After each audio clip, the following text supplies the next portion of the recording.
আগামী ২৬শে ফেব্রুয়ারি ৪ হাত ১ হচ্ছে বিজয় দেবরেকোন্ডা এবং রশ্মিকা মান্দানার। ইতিমধ্যে হবু দম্পতি পৌঁছে গিয়েছেন উদয়পুরে।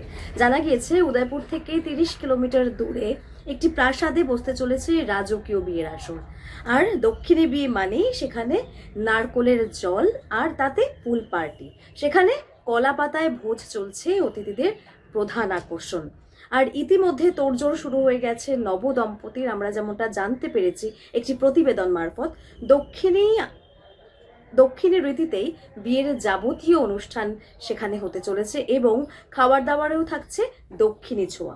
সব মিলিয়ে বিজয় এবং রশ্মিকার বিয়ের জন্য উদ্গ্রীব তাদের অনুরাগীরা এবং শুভেচ্ছা বার্তা জানিয়েছেন তাদের বন্ধু বান্ধবরা। খুব কাছের কয়েকজন বন্ধু বান্ধব এবং পরিবারের আত্মীয়দের নিয়েই বিয়ের আসর বসবে। আগামী ২৬শে ফেব্রুয়ারি ৪ হাত ১ হচ্ছে বিজয় এবং রশ্মিকার। শুভেচ্ছা রইল আমাদের পক্ষ থেকেও।